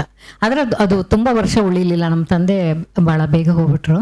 ಆದರೂ ಅವ್ರ ತೃಪ್ತಿ ಇತ್ತು, ಮಗಳ ಹೆಸರನ್ನ ರೇಡಿಯೋದಲ್ಲಿ ಕೇಳದೇನೋ ಅನ್ನೋ ತೃಪ್ತಿ ಅಂತೂ ಇತ್ತು ಅವರಿಗೆ. ಅದಾದ್ಮೇಲೆ ತಾನಾಗೆ ಅವಕಾಶ ಬಂತು. ನನ್ನ ತಂಗಿರಿಗೂ ಮದುವೆ ಮಾಡಿದ್ರು. ನಾನು ಮಾಡ್ಕೊಳ್ಳಲ್ಲ ಅಂತ ಹೇಳ್ಬಿಟ್ಟೆ, ನನಗೆ ಮದುವೆ ಮಾಡ್ಕೊಳ್ಳೋ ಆಸೆ ಇಲ್ಲ ನನಗೆ, ಬೇಡ ಅಂತ. ನನ್ನ ತಂಗಿ ಮಕ್ಕಳಾದ್ಮೇಲೆ ನಾನು ಮದುವೆ ಮಾಡ್ಕೊಂಡಿದ್ದು. ಋಣಾನುಬಂಧ ಅಂತಾರೆ. ಹಾಗಾಗಿ ಆ ಮದುವೆ ಆಗೋ ಒಂದು ಅವಕಾಶ ಸಿಕ್ತು. ಒಳ್ಳೆ ಕುಟುಂಬದ ಸುಧಾಕರ್ ಅವ್ರನ್ನ ಮದುವೆ ಆದೆ. ಆಮೇಲೆ ಮದುವೆ ಮನೆ ಮನೇಲಿ ನಾವು ಹುಟ್ಟಿದ ಮನೆಯೂ ಕೂಡು ಕುಟುಂಬ. ನಮ್ಮ ಮನೆಯಲ್ಲಿ ನಮ್ಮ ಅತ್ತೆ ಒಬ್ಬರು ಕಾವೇರಮ್ಮ ಅಂತ, ಅವರು ಈ ಪಣಿಯಮ್ಮ ಅಂತ ನೀವು ನೋಡಿದಿರಲ್ಲ, ಒಂದು ಕತೆ ಕೇಳಿದಿರಲ್ಲ, ಅದೇ ಥರ 9 ವರ್ಷಕ್ಕೆ ಅವ್ರಿಗೆ ಮದುವೆ ಆಗಿದ್ದು, 11 ವರ್ಷಕ್ಕೆ ಗಂಡ ಹೋಗಿದ್ದು ಅವರಿಗೆ ಗಂಡನ ಒಂದು ನೆನಪೇ ಇಲ್ಲ. ಅವರ ಜೀವನ ಪೂರ ನಮ್ಮನ್ನೆಲ್ಲ ಸಾಕೋದ್ರಲ್ಲೇ ಆಯಿತು. ಒಂದು ಸಾಕೋದ್ರಲ್ಲಿ ಅಂತ ಸಾಕೋಬೇಕು ಅಂತಲ್ಲ, ಅವರ ಒಂದು ಕರ್ತವ್ಯ ಅಂದ್ಕೊಂಡು ಅವ್ರು ಮಾಡಿದ್ರು. ನಮ್ಮನ್ನೆಲ್ಲ ಅವರೇ ಬೆಳೆಸೋದು. ಬಹಳ ಚೆನ್ನಾಗಿದ್ದು, ನೋಡೋಕ್ಕೂ ತುಂಬ ರೂಪವಂತೆ. ಆಗಿನ ಕಾಲದಲ್ಲಿ ನಿಮ್ಗೆ ಗೊತ್ತಲ್ಲ, ಹೆಣ್ಣು ಮಕ್ಕಳಿಗೆ ತಲೆಯೆಲ್ಲ ಕೂದಲು ತೆಗೆದು ಕೆಂಪು ಸೀರೆ ಉಡಿಸಿ ಇಟ್ಬಿಟ್ಟಿದ್ರು. ನಮ್ಮ ತಂದೆ ಭಾಳ ಚಿಕ್ಕವರಂತೆ ಅದೇ ಹೇಳ್ತಾ ಇದ್ರು. ನಾನೇನಾದ್ರು ಸ್ವಲ್ಪ ದೊಡ್ಡವನಾಗಿದ್ದರೆ ಕಾವೇರಮ್ಮ ಅಂತ ಅವರು ಈ ಥರ ಎಲ್ಲ ಆಗಕ್ಕೆ ಬಿಡ್ತಿರ್ಲಿಲ್ಲ ಅಂತ ಹೇಳಿದ್ರು. ನಮ್ಮ ಚಿಕ್ಕಪ್ಪ ನಾವೆಲ್ಲ ದೊಡ್ಡ ಕುಟುಂಬ ನಮ್ಮದು. ನಮ್ಮನೇಲೂ ನಾನು ಹುಟ್ಟಿ ನಾನು ಸ್ವಲ್ಪ ಇದಾದಾಗಲೂ ಒಂದು 25 ಜನ ದಿನ ಕೆಲಸದವರು ಮನೇಲಿ ಊಟ ಮಾಡ್ತಾಯಿದ್ರು. ಕೆಲಸದವರು 25 ಜನ, ಮನೆಯವರು ಒಂದು 10-15 ಜನ. ಹೀಗಾಗಿ ನಮಗೆ ಕೂಡು ಕುಟುಂಬದಲ್ಲಿ ಬೆಳೆದು ನಮ್ಗೆ ಆ ಭೇದ ಭಾವ ಅನ್ನೋದು ಬರಲೇ ಇಲ್ಲ. ಇವತ್ತಿಗೂ ಅದೇ ಉಳಿದಿದೆ. ನಾವು ಒಟ್ಟಿಗೆ ಬೆಳೆದು ಒಟ್ಟಿಗೆ ಆಟಾಡಿ, ನಮ್ಮ ಕೆಲಸದವ್ರ ಮಕ್ಕಳ ಜೊತೆ ಎಲ್ಲ ನಾವು ಆಟ ಆಡ್ತಾ ಇದ್ವಿ. ನಮ್ಮನೇಲಿ ಬಹಳ ಆಗಿನ ಕಾಲಕ್ಕೆ ಬಹಳ ಫಾರ್ವರ್ಡ್. ಎಲ್ಲ ಹೇಳೋರು ಏನು ಅವ್ರ ಜೊತೆಗೆ ಆಟ ಆಡ್ತಿರ್ತೀವಿ, ಹೊರಗಡೆಯವರು ಹೇಳ್ತಿದ್ರು ಹೊರತು ನಮ್ಮ ಮನೆಯವರೆಲ್ಲ ನಾವು ಎಲ್ಲರೂ ಒಟ್ಟಿಗೆ ಆಟ ಆಡ್ಕೊಂಡು ಬೆಳೆದವರು. ಹಾಗೆ ನಮ್ಗೆ ಇವತ್ತು ಅದೊಂದು ದೊಡ್ಡ ನಮ್ಮ ಕೂಡು ಕುಟುಂಬದಲ್ಲಿ ಬೆಳೆದಿದ್ದಕ್ಕೆ ಭೇದ ಭಾವ ಬರಲೇ ಇಲ್ಲ. ಎಲ್ಲರೂ ನಮ್ಮವರೇ, ಅದೊಂದು ಭಾಗ ನಮ್ಮ ಮಕ್ಕಳಿಗೆ ಹಾಗೆ ಬಂದಿದೆ. ಸಾಕಿಷ್ಟ. ನಿಮ್ಮ ತಂದೆಯವ್ರ ಬಗ್ಗೆ ಕೆಲವು ನೆನಪು. ನಮ್ಮ ತಂದೆ ಪಟೇಲ್ ಕೃಷ್ಣಯ್ಯ ಭಾಳ ಸ್ಫುರದ್ರತಿ. ನಮ್ಮ ಸಂಬಂಧದಲ್ಲಿ ಆವಾಗಿನ ಕಾಲದಲ್ಲೆಲ್ಲ ನಮ್ಮ ಊರಿನ ಹೊರಗಡೆ ಗಂಡು ಕೊಡೋದು ಹೆಣ್ಣು ಕೊಡೋದು ಅಂತ ಇರಲಿಲ್ಲ. ಯಾಕೆಂದರೆ ಗೊತ್ತಿಲ್ಲ ಹೇಗಿರ್ತಾರೋ ಏನೋ, ನಮ್ಮ ಹೆಣ್ಮಕ್ಳಿಗೆ ತೊಂದರೆ ಆಗುತ್ತೋ ಏನೋ. ಹಾಗಾಗಿ ಕುಡ್ಬ ಎಲ್ಲ ಅಲ್ಲೇ ಸುತ್ತಮುತ್ತ ಹಳ್ಳಿಗಳಲ್ಲೇ ಕೊಡೋದೇ ಹೊರತು ಗೊತ್ತಿದ್ದವ್ರಿಗೆ ಹೊರಗಡೆ ಕೊಟ್ಟು ಅಭ್ಯಾಸನೇ ಇಲ್ಲ. ಅಂಥ ಒಂದು ಪರಿಸರ ನಾನು ಬೆಳೆದಿದ್ದು. ನಮ್ಮ ತಂದೆ ಆಗಿನ ಕಾಲಕ್ಕೆ ಬಹಳ ಮುಂದುವರೆದವರು ಅಂದರೆ ಹೆಣ್ಣು ಮಕ್ಕಳು. ನಮ್ಮೂರಿಗೆ ನಾನೊಬ್ಬಳು ಫಸ್ಟ್ ಗ್ರ್ಯಾಜುಯೇಟ್ ಆಗಿದ್ದೆ ನಾನು. ಹಾಗಾಗಿ ಓದಿಸೋದು ಯಾಕೆ, ಹೆಣ್ಮಕ್ಳಿಗೆ ಓದಿಸಿ ಏನು ಮಾಡಬೇಕು, ಅವ್ರು ಹೇಗಿದ್ರು ನಾಳೆ ಸಂಸಾರ ಮಾಡುವ ಮಕ್ಕಳು ಮರಿ ಇದೆ, ಆ ಥರ ಭಾವನೆನೇ ಇತ್ತು ನಮ್ಮೂರಲ್ಲಿ. ಆಮೇಲೆ ಅವ್ರ ಎಲ್ಲ ಆಡ್ಕೊಂಡವರು ಇದ್ರು ಅವಾಗ. ಆದರೆ ಅವ್ರ ನಮ್ಮ ಮಕ್ಕಳ ಇವಾಗ ಬೇರೆ ಬೇರೆ ಕಲಿಸ್ತಾ ಇದ್ದಾರೆ ಬೇರೆ ಬೇರೆ ಊರಲ್ಲೆಲ್ಲ. ಆಗ ಆ ಭಾವನೆ ಇದ್ದ ಕಾಲಕ್ಕೆ ನಮಗೆ ಶಿವಮೊಗ್ಗದಲ್ಲಿ ಅವರು ಮನೆ ಮಾಡಿ, ನಮ್ಮ ಅಣ್ಣಂದರು ನಮ್ಮ ತಂಗಿಯರು, ನನ್ನ ತಂಗಿರು ಬಂದಿದ್ದಾರೆ ಜಯ ಸುಜಯ ಅಂತ ಇಲ್ಲಿ ನಮ್ಮ ತಂಗಿ ಮಕ್ಕಳು ಬಂದಿದ್ದಾರೆ, ಎಲ್ಲ ಬಂದಿದ್ದಾರೆ, ಕೆಲವರು ಬಂದಿದ್ದಾರೆ. ಅವ್ರನ್ನೆಲ್ಲ ನಮ್ಮನ್ನೆಲ್ಲ ಓದಿಸಿದ್ರು. ನಮ್ಮನೇಲಿ ಇವತ್ತು ಒಂಥರ ಸಂಗೀತ ಪರಿಸರ ಇದೆ ಅಂದರೆ ಎಲ್ಲರೂ ಹಾಡ್ತಾರೆ, ಎಲ್ರಿಗೂ ಒಂದು ಗಾಯನದ ಒಂದು ಪ್ರತಿಭೆ ಇದೆ. ಅವರೆಲ್ಲ ಕೆಲವರು ಮುಂದುವರಿಸ್ಕೊಂಡು ಹೋಗಲಿಲ್ಲ, ಸಂಸಾರ ಅದು ಇದು ಅಂದ್ಕೊಂಡು. ಆದರೆ ಆ ಒಂದು ಸಂಸ್ಕಾರ, ಸಂಗೀತದ ಸಂಸ್ಕಾರ ಎಲ್ರಿಗೂ ಇದೆ. ಇವತ್ತು ಹುಟ್ಟಿದ ಮಗು ಒಂದು 6 ತಿಂಗಳಿಗೆ ಮೆತ್ತಗೆ ಹೋಗಿ ತಡ ಆಗ್ತಾ ಇರುತ್ತದು. ಅದು ಗೊತ್ತಿದೆಯೋ ಮುಂದುವರಿಸೋದು ಅವರವರ ಜವಾಬ್ದಾರಿ ಅಷ್ಟೇ. ಕೆಲವರಿಗೆ ಅನುಕೂಲ ಇರಲ್ಲ, ಅವಕಾಶ ಇರಲ್ಲ, ಮಕ್ಕಳು ಇದು ಕುಟುಂಬ ಅಂತೇಳಿ ಇದು ನೋಡೋರು. ಹಾಗಾಗಿ ಒಂದು ನಮ್ಮ ತಂದೆಗೆ ದೊಡ್ಡ ಪಾತ್ರ ಅದು. ಹೆಣ್ಣು ಮಕ್ಕಳು ಗಂಡು ಮಕ್ಕಳು ಸಮನಾಗಿ ಅಂದ್ರೆ ಕಾಂಪಿಟಿಷನ್ ಅಂತಲ್ಲ. ಈಗನೂ ಅಷ್ಟೇ, ಈಗಿನ ಜನ್ರೇಷನ್ನವರು ನಾನೇನು ಅವ್ರಿಗಿಂತ ಕಡಿಮೆ ಇವ್ರಿಗಿಂತ ಕಡಿಮೆ, ತಪ್ಪು ಅದು. ಇಬ್ಬರು ಸಹಕಾರ ಇರ್ಬೇಕಷ್ಟೇ. ಈಗೋ ಅಂತ ಬಂದ್ರೆ ಅದು ಯಾವಾಗಾದ್ರೂ ಅಷ್ಟೇ, ಆಗಿನ ಕಾಲದಲ್ಲಾದ್ರೂ ಅಷ್ಟೇ, ಈಗಿನ ಕಾಲದಲ್ಲಾದ್ರೂ ಅಷ್ಟೇ. ಈಗ ಇರಬಾರ್ದು. ಅವರ ಸರಿಸಮಾನಕ್ಕೆ ಇರಬೇಕು ಅಂತಂದ್ರೆ ನಾಳೆ ಏನ್ ಕಷ್ಟ ಬಂದ್ರು ಗಂಡಸರು ಹೆಂಗೋ ಕೆಲವರು ಅದನ್ನ ಸರಿಯಾಗಿ ತೆಗೆಸ್ಕೊಂಡು ಹೋಗ್ಬೋಡು ಶಕ್ತಿ ಇರುತ್ತೆ. ಹೆಣ್ಣು ಮಕ್ಕಳಿಗೆ ಕಷ್ಟ ಬೇಗ. ಅವರು ಒಂದು ಕುಟುಂಬದಲ್ಲಿ ಇದ್ದು ಅವ್ರಿಗೊಂದು ಕಲೆ, ಯಾವುದೇ ಕಲೆ ಆಗಿದ್ರು ಅವ್ರು ಅದನ್ನ ಮುಂದೆ ತರಬೇಕು ಅಂದ್ರೆ ಅವ್ರಿಗೆ ತುಂಬಾ ತೊಂದರೆ ಇರುತ್ತೆ. ಯಾಕೆಂದ್ರೆ ಅವರು ಗಂಡನ ತಂದೆ ಮನೇಲಿದ್ದಾಗ ಅಲ್ಲಿ ಸರಿಯಾಗಿರ್ಬೇಕು, ಅಣ್ಣ ತಮ್ಮ, ಅವಳ ಪಾತ್ರ ತುಂಬಾ ದೊಡ್ಡದು. ಹೆಂಡತಿ ಆಮೇಲೆ ಮದುವೆ ಆದ್ಮೇಲೆ ಹೆಂಡತಿಯಾಗಿರ್ಬೇಕು, ಮಕ್ಕಳಾಗಿರ್ಬೇಕು, ಜಾಯಿಂಟ್ ಫ್ಯಾಮಿಲಿ ಆದ್ರೆ ಅತ್ತೆ ಮಾವ, ಅತ್ತಿಗೆನಾದ್ನಿ. ಹಾಗಾಗಿ ಒಂದು ಪರಿಸರದಲ್ಲಿ ಹೆಣ್ಣು ಮಗು ಎಷ್ಟು ಕಷ್ಟ ಅನುಭವಿಸಿ ಒಂದು ಕಲೆನ ಮುಂದೆ ತರಬೇಕು ಅಂದ್ರೆ ಬಹಳ ಕಷ್ಟ ಇರುತ್ತೆ. ನಮ್ಮ ತಂದೆ ಅದೇ ರೀತಿ ಆಗಿನ ಕಾಲದಲ್ಲೇ ಅವರ ಭಾವನೆ ಇತ್ತು. ನಾಳೆ ಏನೇ ಕಷ್ಟ ಬಂದ್ರು ಹೆಣ್ಣು ಮಕ್ಕಳು ಅದನ್ನ ಸರಿಯಾಗಿ ನಿಭಾಯಿಸ್ಕೊಂಡು ಹೋಗೋ ಶಕ್ತಿ ಇರಬೇಕು ಅಂಥೇಳಿ ನಮ್ಮನ್ನೆಲ್ಲ ಬೆಳೆಸಿದ್ರು. ಹಾಗೆ ಬೆಳೆಸಿದ್ರು. ಹಾಗಾಗಿ ನಮ್ಗೆ ಎಷ್ಟು ಕಷ್ಟ ಬಂದ್ರು ಕಷ್ಟ ಅನ್ಸೋದಿಲ್ಲ. ನಾನು ದೇವ್ರನ್ನ ಕೇಳ್ಕೊಳ್ಳೋದಷ್ಟೇ, ಕಷ್ಟ ಕೊಡ್ಬೇಡ ಅಂತ ಹೇಳಲ್ಲ ನಾನು. ಕಷ್ಟ ಕೊಟ್ರೆ ಅದನ್ನ ನಿಭಾಯಿಸೋ ಶಕ್ತಿ ಕೊಡು ನನಗೆ ಅಷ್ಟೇ. ನಮ್ಮ ತಂದೆ ಅದನ್ನ ನಮ್ಗೆ ಬಹಳ ಚೆನ್ನಾಗಿ ಎಲ್ಲ ಮಕ್ಕಳಿಗೂ ಅದೇ ಹೇಳ್ತಾ ಇದ್ರು. ಅವ್ರು ನಿಮ್ಮ ಕಾಲ ಮೇಲೆ ನಮ್ಗೆ ಮನೇಲಿ ತುಂಬಾ ಜನ ಕೆಲಸದವರೆಲ್ಲ ಇದ್ರು. ಇವಾಗನಾಗೆ ಎಲ್ಲ ಟೆಲಿಫೋನ್ ಎಲ್ಲ ಇರ್ಲಿಲ್ವಲ್ಲ. ಅವಾಗ ಲೆಟರ್ ಬರೆದ್ರೆ, ಕಾಗದ ಬರೆದ್ರೆ ನಮ್ಮನ್ನೇ ಹೋಗಿ ಪೋಸ್ಟ್ ಆಫೀಸ್ಗೆ ಬರಕ್ ಹೇಳ್ತಾ ಇದ್ರು. ಕೆಲಸದವ್ರ ಹತ್ರ ಬೇಡ, ಯಾಕೆ ಅವರೆಲ್ಲೋ ಇಟ್ಟು ಮರ್ತು ಹೋದ್ರು, ನಿನಗೆ ಟೈಮಿಗೆ ಸರಿಯಾಗಿ ಹೋಗ್ಲಿಲ್ಲ ಅದು, ಹಾಗೆ ನೀನು ಬಾ. ಹಾಗೆ ಬೆಳೆಸಿದ್ರು. ಆಮೇಲೆ ಮಲಗೋ ವಿಷಯದಲ್ಲೂ ಅಷ್ಟೆ. ನಾವು ಈ ತಡಿ ಅಂತಿದ್ರು ಅವಾಗ ಹಾಸಿಗೆಲಿ. ಒಂದೊಂದ್ಸಲ ಅವ್ರಿಗೆ ಏನೋ ಮೂಡು ಬಂತು ಅಂದ್ರೆ ಚಾಪೆ ಹಾಸಿ ಒಂದು ದಿಂಬಿಟ್ಟು ಮಲಗೋದು. ಯಾಕೆ? ನಾಳೆ ಏನಾದರೂ ಕಷ್ಟ ಆದರೆ ನೀನು ನೆಲದ ಮೇಲೆ ಮಲಗಬೇಕಾಗ್ಬೋದು, ಚಾಪೆ ಮೇಲೆ ಮಲಗಬೇಕಾಗಬಹುದು. ಈಗಿಂದ ಅದು ಒಂದ್ಸಲ ಅಭ್ಯಾಸ ಇರಲಿ. ಅದು ಆ ಥರ ಒಂದು ಮನೋಭಾವ. ನಮ್ಮ ತಂದೆ ಎಲ್ಲ ಮಕ್ಕಳು ಹೇಳ್ತಾರೆ ನಮ್ಮ ಅಪ್ಪ ಗ್ರೇಟ್ ಅಂತ. ನಮ್ಮ ಅಪ್ಪ ನಿಜವಾಗ್ಲೂ ಗ್ರೇಟ್. ನಮ್ಮ ಅಮ್ಮನಿಗೆ ಆ ಥರ ಏನಿರಲಿಲ್ಲ. ಅವರು ಆವಾಗಿನ ಕಾಲದಲ್ಲಿ ಹೆಂಗಸರು ಮನೆ ಚೌಕಟ್ಟು ದಾಟಿ ಬರ್ತಾ ಇರಲಿಲ್ಲ. ನಮ್ಮ ತಂದೆ ಹೇಳಿದ್ದಕ್ಕೆ ನಮ್ಮ ಅಮ್ಮ ಯಾವತ್ತೂ ಬೇಡ, ಅವಳನ್ನ ಅಷ್ಟು ದೂರ ಕಳಿಸೋದು ಯಾಕೆ, ಮದ್ರಾಸಿಗೆ ಯಾಕೆ ಕಳಿಸೋದು, ಈ ಥರ ಒಂದು ಮಾತಾಡಲಿಲ್ಲ. ಅಪ್ಪ ಏನು ಹೇಳಿದ್ರು ಅದಕ್ಕೆ ಸರಿ. ನಮ್ಮ ತಂದೆ ಹೇಳಿದ್ಮೇಲೆ ಅದು ಸರಿಯಾಗಿರುತ್ತೆ ಅಂತ ಅವರು. ಹಾಗಾಗಿ ನಮ್ಮ ತಂದೆ ಪ್ರೋತ್ಸಾಹ ನನ್ನ ಜೀವನದಲ್ಲಿ ತುಂಬ ದೊಡ್ಡದು. ನೀವೇ ಹಾಡಿದ ಗೀತೆ ಯಾವ ನೋವೇ ಬರಲಿ ಎದೆಗೊಂದದಿರಲಿ ಸತ್ಯ ಮಾರ್ಗದಿ ನೀಡುವ ಶಕ್ತಿ ತಂದೆ. ಹೌದು, ತುಂಬಾ ಹಾಡು. ಹೌದು. ನಿಮ್ಮ ಹಾಡುಗಳನ್ನು ನೋಡ್ತಾ ಇದ್ರೆ ಎಷ್ಟು ವೈವಿಧ್ಯಮಯ ಸಂಗೀತ ನಿರ್ದೇಶಕರ ಜೊತೆಗೆ ನೀವು ಕೆಲಸ ಮಾಡಿದ್ರೆ. ಜಿ ಕೆ ವೆಂಕಟೇಶು, ವಿಜಯ ಭಾಸ್ಕರ್, ಸತ್ಯಮ್ಮು, ರಂಗರಾವಿಂದ ಹಿಡಿದು ಘಂಟಸಾಲ, ಎಸ್ ಹನುಮಂತರಾವ್ ಅಂತ ಸಂಗೀತ ನಿರ್ದೇಶಕರ ಜೊತೆ ಕೂಡ ನೀವು ಕೆಲಸ ಮಾಡಿದ್ರೆ. ಆ ಅನುಭವಗಳು ಯಾವ್ದಾದ್ರು? ಬಹಳ ಒಳ್ಳೆಯ ಅನುಭವ. ಆಗ ವಿಜಯ ಭಾಸ್ಕರ್ ಕನ್ನಡದವರಿಗೆ, ನನಗೊಬ್ಬಳಿಗೆ ಅಂತಲ್ಲ, ಕನ್ನಡದವರಿಗೆ ಬಹಳ ಪ್ರೋತ್ಸಾಹ ಕೊಟ್ಟಿದ್ದಾರೆ. ಅವಾಗ ಬಿ ಆರ್ ಛಾಯಾ ಇರ್ಬೋದು, ಕಸ್ತೂರಿ ಶಂಕರ್ ಇರ್ಬೋದು, ಎಲ್ಲರಿಗೂ ಮೊದಲು ಹಾಡ್ಸಿದ್ದಾರೆ ಅವರು. ಎಷ್ಟೋ ಮಟ್ಟಿಗೆ ಅಂದರೆ ಪಟ್ಟಣ ಕಣ್ಗಾಲ್ ಅವರಿಗೆ ಹೇಳ್ತಾ ಇದ್ರು, ಕನ್ನಡದವ್ರು ಇದ್ದಾರೆ, ಅವರನ್ನು ಹಾಡ್ಸೋಣ ರೀ, ಯಾಕೆ ಅವರಿಗೆ ಸ್ವಲ್ಪ ನಾವು ಶ್ರಮ ತಗೊಂಡು ಅವ್ರಿಗೆ ಅಭ್ಯಾಸ ಮಾಡಿಸೋಣ ಅಂತ ಹೇಳ್ತಾ ಇದ್ದರು ಅವರೊಬ್ಬರೇ. ಹಾಗಾಗಿ ಯಾವಾಗಲೂ ನಾನು ವಿಜಯ ಭಾಸ್ಕರ್ ಅವರಿಗೆ ಚಿರಋಣಿಯಾಗಿರ್ತೀನಿ. ಈಗ ನಾನು ಅದೇ ಹೇಳೋದು, ಈಗ ಬಿ ಕೆ ಸುಮಿತ್ರಾ ಅಂದರೆ ಸಂಗೀತ ಅಂದರೆ ಬಿ ಕೆ ಸುಮಿತ್ರಾ, ವಿಥೌಟ್ ಸಂಗೀತ ಝೀರೋ. ಸುಮಿತ್ರಾ ಯಾರೋ, ಎಷ್ಟೋ ಪ್ರಪಂಚದಲ್ಲಿ ಎಷ್ಟೋ ಜನ ಸುಮಿತ್ರಾ ಇದ್ದಾರೆ. ಹಾಗಾಗಿ ನನಗೆ ಸಂಗೀತದಿಂದ ಬಿ ಕೆ ಸುಮಿತ್ರಾ ಅದನ್ನು ಗುರುತಿಸ್ಕೊಟ್ಟಿದ್ದು ಸಂಗೀತ. ಅದಕ್ಕೆ ಅನೇಕರು ವಿಜಯ್ ಭಾಸ್ಕರ್ ಆಗಿರ್ಬೋದು, JK ವೆಂಕಟೇಶ್ ಆಗಿರ್ಬೋದು, ರಂಗರಾವ್, ನಾನು ತುಂಬ ಭಕ್ತಿಗೀತೆಗಳೆಲ್ಲ ಅವರ ಸಂಗೀತ ನಿರ್ದೇಶನದಲ್ಲಿ ಹಾಡಿದ್ದೀನಿ. ಸತ್ಯಂ ಅವರು, ಆಮೇಲೆ ತುಂಬ ಜನ ಇದ್ದಾರೆ, ರತ್ನಂ, ಗಂಟ್ಸಲ ಅವ್ರು ಮದುವೆ ಮಾಡಿ ನೋಡು ಅದು ಡಬ್ ಮಾಡ್ತಾ ಇದ್ರು. ಅವಾಗ ನಾನು ಒಂದು 3-4 ಹಾಡು ಅವ್ರ ಜೊತೆ ಹಾಡಿದ್ದೆ. ಅವರಿಗೆ ಈಗ ನನಗೆ ಶಾಸ್ತ್ರೀಯ ಸಂಗೀತದ ಜ್ಞಾನ ಇದ್ದಿದ್ದರಿಂದ ನಾನು ಸ್ವರ ಬರ್ಕೊಳ್ತಾ ಇದ್ದೆ. ನನಗೆ ಸ್ವಲ್ಪ ಜ್ಞಾಪಕ ಶಕ್ತಿ ಕಡಿಮೆ.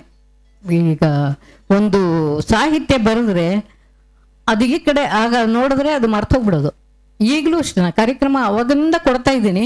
ಈಗಲೂ ಒಂದೊಂದ್ಸಲ ಈ ಸಭಾ ಕಂಪನ ಮೊದಲನೇ ಹಾಡು ಹಾಡೋವರೆಗೂ ಇವತ್ತು ಕಾಲು ನಡುಗ್ತಾ ಇರತ್ತೆ. ಇವತ್ತು ಹೇಗೆ ಜನ ರಿಸೀವ್ ಮಾಡ್ತಾರೋ, ಇವತ್ತಿಗೂ ಸಾಧಾರಣ 50 ವರ್ಷದಿಂದ ಹಾಡ್ತಾ ಇದ್ದೀನಿ. ಇವತ್ತಿಗೂ ಒಂದು ಭಯ. ಗಂಟ್ಸಾವಲು ಅವರಿಗೇನು ಅಂದರೆ, ಅವರು ಸಾಹಿತ್ಯ ಬರ್ಕೊಂಡ್ಮೇಲೆ ಅದ್ರ ಮೇಲೆ ಸ್ವರ ಬರ್ಕೊಡ್ದು, ಕಾನ್ಸಂಟ್ರೇಷನ್ ಇರಲ್ಲ. ಲೇದಮ್ಮ ಅಟ್ಲ ರಾಯ್ ಕುಡ್ದು ಅಂತ ಹೇಳ್ತಾ ಇದ್ರು ತೆಲಿನಲ್ಲಿ. ನಿಂದು ಸ್ವರ ಬರೆದ್ರೆ ಅದ್ರ ಕಡೆ ಗಮನ ಇರುತ್ತೆ, ನಿನಗೆ ಟ್ಯೂನ್ ಕಡೆ ಗಮನ ಇರೋದಿಲ್ಲ ಅಂತ. ಅದೊಂದು ಅವ್ರತ. ಅದನ್ನ ನಾನು ಹೇಳ್ತಾ ಇದ್ದೆ, ಸರ್ ಸ್ವರ ಬರೋದಿದ್ದರೆ ನನಗೆ ಹಾಡೇ ಬರಲ್ಲ ಅಂತ ಹೇಳ್ತಾ ಇದ್ದೆ. ಪಾಪ ಅವರು ಅಡ್ಜಸ್ಟ್ ಮಾಡಿದ್ರು. ವಿಜಯ್ ಭಾಸ್ಕರ್ ಅವ್ರಿಗೆ ಸೆಂಟ್ ಅಂದ್ರೆ ಆಗ್ತಿರ್ಲಿಲ್ಲ. ಪರ್ಫ್ಯೂಮ್ ಹಾಕ್ಕೊಂಡ್ರೆ ಅವ್ರಿಗೆ ಆಗ್ತಿರ್ಲಿಲ್ಲ. ಅವ್ರ ರೆಕಾರ್ಡಿಂಗಲ್ಲಿ ಪರ್ಫ್ಯೂಮ್ ಹಾಕದೆ ಹೋಗ್ಬೇಕು, ಅದೊಂದು ಅವ್ರಿಗೆ. ಭಗವಾನ್ ಅವರೇ ಹೌದಲ್ವಾ? ಅವರಿಗೆ ಸೆಂಟೇ ಆಗ್ತಾ ಇರಲಿಲ್ಲ. ಸೆಂಟ್ ಹಾಕ್ಕೊಂಡು ಅವ್ರ ಹತ್ರ ಯಾರು ಹೋಗ್ಬಾರ್ದು. ಅದೊಂದು ಅಷ್ಟೇ. JK ವೆಂಕಟೇಶ್ ಬಿಡಿ, ಅವ್ರು ಎಲ್ಲರ ಹತ್ರ ಆರಾಮಾಗಿ ಅಂದ್ಕೊಂಡು ಎಲ್ಲಾರು, ಅವ್ರದ್ದೇನು ಇದಿಲ್ಲ. ಒಬ್ಬೊಬ್ರದ್ದು ಒಂಥರ ಎಲ್ಲರಿಗೂ ಅಡ್ಜಸ್ಟ್ ಆಗಿ ಇರ್ಬೇಕು.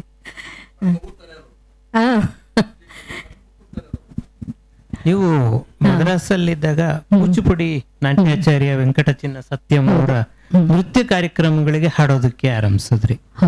ಈ ಅನುಭವ ಹೇಗಿತ್ತು? ನಮ್ಮ ತಂದೆ ನಮ್ಮ ಮದ್ರಾಸಿಗೆ ಬಂದು ನನ್ನ ಮಗಳು ಕಷ್ಟ ಪಡಬಾರ್ದು ಅಂತೇಳಿ ಮನೆ ತೆಗೆಸ್ಕೊಟ್ಟು ಅಡಿಗೆ ಅವ್ರನ್ನಿಟ್ಟು ಎಲ್ಲ ಮಾಡಿದ್ರು. ಪ್ರತಿ ತಿಂಗಳು ದುಡ್ಡು ಕಳಿಸ್ತಾ ಇದ್ರು ಖರ್ಚಿಗೆ. ನನಗೆ ಅದನ್ನ ಮನಿ ಆರ್ಡ್ರ್, ಆವಾಗ ಮನಿ ಆರ್ಡ್ರ್ ತಗೊಳಕ್ಕೆ ಒಂಥರ ಮುಜುಗರ. ಇಷ್ಟೆಲ್ಲ ನಮ್ಮ ಅಪ್ಪ ಮಾಡಿದ್ದಾರೆ, ಇನ್ನೂ ಅವ್ರ ಹತ್ರ ಯಾಕೆ, ನಾವು ಅಪ್ಪಯ್ಯ ಅಂತ ಕರಿತೀವಿ, ನಮ್ಮ ತಂದೆನ ಅಪ್ಪಯ್ಯ ಅಂತ ಕರಿತಾ ಇದ್ವಿ. ನಮ್ಗೆ ಅಪ್ಪಯ್ಯ ಇಷ್ಟು ಮಾಡಿದ್ದಾರೆ, ಇನ್ನೂ ಅವ್ರ ಹತ್ರ ನಾನು ಎಷ್ಟು ವರ್ಷ ಅಂತ ತಗೊಳ್ಳೋದು? ಯಾಕೆಂದರೆ ಮದುವೆ ಮಾಡ್ಕೊಡಲ್ಲ ಅಂದ್ಬಿಟ್ಟೆ. ಆಮೇಲೆ ಹಾಡೋಕ್ಕೂ ಅದಾದಾಗ ಅವಕಾಶಗಳು ಬರ್ತಾಯಿತ್ತು, ಬಿಟ್ಟು ಹೋಗೋಕ್ಕೂ ಮನಸ್ಸಿಲ್ಲ. ಏನು ಮಾಡೋದು ಅಂದ್ಕೊಂಡು ಅಷ್ಟೊತ್ತಿಗೆ ವೆಂಕಟಚಿನ್ನ ಸತ್ಯಂ ಅಂತ ಈಚೀಚೆಗೆ ಇರೋದರದು, ಅವರು ಇದು ದೊಡ್ಡ ಕೂಚಿಪುಡಿ ಡಾನ್ಸರ್ ಮದ್ರಾಸಲ್ಲಿದ್ದರು. ಅವರ ಶಿಷ್ಯರು ಹೇಮಮಾಲಿನಿ, ಮಂಜು ಭಾರ್ಗವಿ, ರೇಖಾ, ಅವರೆಲ್ಲರಿಗೂ ನಾನು ಹಾಡಿದ್ದೀನಿ. ಆಮೇಲೆ ಕಾಂಚನ, ಇವರೆಲ್ಲ ಅಲ್ಲಿ ಕಲಿಯಕ್ಕೆ ಬರ್ತಾಯಿದ್ರು. ಅವಾಗ ಅಲ್ಲಿ ನಾನು ಹಾಡಕ್ಕೆ ಶುರು ಮಾಡಿದೆ. ಆವಾಗ ಹಾಗೆ ದುಡಿಯೋಕ್ಕೆ ಶುರು ಮಾಡಿದೆ. ನನಗೆ ದುಡ್ಡು ಬರೋಕ್ಕೆ ಶುರು ಆಯಿತು. ಪಂಡ್ರಿಬಾಯಿ ಅವರ ಶಾಂತಿ ನಿವಾಸ ನಾಟಕ ಭಾಳ ಪಾಪ್ಯುಲರ್ ಆಯ್ತು ಅವಾಗ. ಅದಕ್ಕೆ ಹಾಡುತ್ತಾ ಇದ್ದೆ, ಹಾಗೆ ದುಡ್ಡು ಸಂಪಾದನೆ ಮಾಡ್ತಾ ಇದ್ದೆ. ಮಧ್ಯೆ ಸಿನಿಮಾ ರೆಕಾರ್ಡಿಂಗ್ ಎಲ್ಲ ಅವಾಗ ಏನು ಕೊಡ್ತಿರ್ಲಿಲ್ಲ. 200 ರೂಪಾಯಿ 250 ರೂಪಾಯಿ ಕೊಡ್ತಾ ಇದ್ರು ಅಷ್ಟೇ ಒಂದು ಹಾಡಿಗೆ. ಅಂದ್ರೆ ಅವಾಗ ದುಡ್ಡಿನ ಬೆಲೆನೂ ಹಾಗೆ ಇತ್ತು. ಹಾಗಾಗಿ ನನಗೆ ಆಮೇಲೆ ನಮ್ಮ ತಂದೆ ಹತ್ರ ದುಡ್ಡು ತರಿಸ್ಕೊಳ್ಳೋದು ಬಿಟ್ಬಿಟ್ಟೆ. ಮಾರಿಸ್ ಮೈನರ್ ಅಂತ ಒಂದು ಕಾರ್ ಇತ್ತು ಅವಾಗ, ಅದು ಕೊಡಿಸ್ತೀನಿ ಅಂದರು. ನಮ್ಗೆ ಸ್ವಾಭಿಮಾನ, ಅದರಲ್ಲೂ ಹಳ್ಳಿಯಿಂದ ಬಂದವ್ರಿಗೆ ಭಾಳ ಸ್ವಾಭಿಮಾನ ಇರ್ಬೋದ ನಂಗೆ ಗೊತ್ತಿಲ್ಲ, ಪೇಟೆಯವ್ರಿಗೆ ಇಲ್ಲ ಅಂತಲ್ಲ, ಆ ಹಳ್ಳಿಯವ್ರಿಗೆ ತುಂಬ. ಯಾಕೆ ಇನ್ನೊಬ್ಬರ ಮೇಲೆ ಡಿಪೆಂಡ್ ಆಗಿರೋ? ನಮ್ಮ ತಂದೆ ಒಂದು ದಾರಿ ಹಾಕ್ಬಿಟ್ಟಿದಾರಲ್ಲ, ಇನ್ನೊಬ್ಬರು ನಿನ್ನ ಕೆಲಸ ನೀನು ಮಾಡ್ಕೋಬೇಕು, ನೀನು ಬಿಡಬೇಕು, ಅದೊಂದು ಸ್ವಲ್ಪ ಮನೇಲಿತ್ತು, ಮನಸ್ಸಲ್ಲಿತ್ತು. ಹಾಗಾಗಿ ಯಾಕೆ ಅವ್ರ ದುಡ್ಡು ನಾನು ತಗೋಬೇಕು? ನನಗೆ ಏನೋ ಅನಿವಾರ್ಯ ಅಂದಾಗ, ನನಗೆ ಏನು ಬೇರೆ ದಾರಿ ಇಲ್ಲ ಅಂದಾಗ ಸರಿ, ನಾನು ದುಡಿತಾ ಇರೋವಾಗ ಅವ್ರ ಹತ್ರ ಯಾಕೆ ತರಿಸ್ಕೋಬೇಕು ಅಂತೇಳಿ ಬೇಡ ಅಂತ ಹೇಳ್ಬಿಟ್ಟೆ. ಬಗ್ಗೆ ಇನ್ನು ಕಳಿಸಿದ್ರೆ ನಾನು ವಾಪಸ್ ಕಳಿಸ್ತೀನಿ ಅಂತ. ಆಮೇಲೆ ಹಾಕ್ಬಿಟ್ರು. ಅವಾಗಿಂದ ನಾನು ನನ್ನ ಕಾಲ ಮೇಲೆ ನಾನು ನಿಂತ್ಕೊಳ್ಳಿ. ನೀವು ಈಗ ಪಂಡ್ರಿಬಾಯಿ ಅವರ ಶಾಂತಿ ನಿವಾಸ ನಾಟಕನ ಪ್ರಸ್ತಾಪ ಮಾಡಿದ್ರಿ. ಬಹಳ ಪ್ರಸಿದ್ಧವಾದ ನಾಟಕ, ಬಹಳ ಜನಕ್ಕೆ ಗೊತ್ತಿರಬಹುದು. ಅದು 8 ಭಾಷೆಯಲ್ಲಿ ಚಲನಚಿತ್ರವಾಯ್ತು. ಅದು ಕನ್ನಡದಲ್ಲಿ ಅದನ್ನ ಆರ್ ನಾಗೇಂದ್ರ ರಾವ್ ಪತಿಯೇ ದೈವ ಅಂತ ಚಿತ್ರ ಮಾಡಿದ್ರು. ಆ ನಾಟಕಕ್ಕೆ ನೀವು ರಂಗಗೀತೆಗಳನ್ನ ಹಾಡ್ತಾ ಇದ್ರಿ ಅಂತ ಹೇಳಿದ್ರಿ. ಆ ಕಾಲದ ರಂಗಗೀತೆಗಳು, ಆ ಅನುಭವ ಹೇಗಿತ್ತು? ಅಂದ್ರೆ ಅದರ ಸಂಗೀತ ನಿರ್ದೇಶನ ರಾಜನಾಗೇಂದ್ರ, ಬಹಳ ಒಳ್ಳೆಯ ಸಾಹಿತ್ಯ, ಬಹಳ ಒಳ್ಳೆಯ ಟ್ಯೂನ್ ಎಲ್ಲ ಮಾಡಿದ್ರು ಅವರು. ವಿಜಯಶಂಕರ್ ಬರೆದಿದ್ದು ಅಂತ ನೆನಪು ನನಗೆ. ಅದರ ಒಳ್ಳೆ ಹಾಡುಗಳು. ಆವಾಗ ಶುರುವಾಗಿತ್ತು ಲಿಪ್ ಮೂಮೆಂಟ್, ಅವರು ಹಾಡು ಮೈನಾವತಿ. ಅದರಲ್ಲಿ ಒಂದು ವಿಶೇಷ ಅಂದರೆ ಮೈನಾವತಿ, ಪಂಡ್ರಿಬಾಯಿ, KS ಅಶ್ವಥ್, ಬೆಂಗಳೂರು ನಾಗೇಶ್, ಆಮೇಲೆ ಜಯ, ರಮಾದೇವಿ, ವೀರಭದ್ರಪ್ಪ, ಈಶ್ವರಪ್ಪ, ಭಾಸ್ಕರ್, ಆಮೇಲೆ ಆರ್ ಟಿ ರಮ್ಮ ಇವರೆಲ್ಲ ಕಲಾವಿದರು ಅದರಲ್ಲಿ. ಹಾಗಾಗಿ ನಾವು ರಾತ್ರಿ ಎಲ್ಲ ಹನುಮಂತಾಚಾರ್, ಟೊಪ್ಪಿ ಹನುಮಂತಾಚಾರ್ ಅಂತ ಇದ್ರು. ಹನುಮಂತಾಚಾರ್ ಈ ವೇದಿಕೆಯ ಮುಂದೆ ಕೂತು ಹಾಡುವ ಅಂದ್ರೆ ಅವರು ಲಿಪ್ ಮೂಮೆಂಟ್, ಒಂದು ಹಾಡು ಅಂದ್ರೆ ಇವಾಗೆಲ್ಲ ಪಿಕ್ಚರ್ ಮಾಡ್ತಾರೆ ಅದೇ ತರ.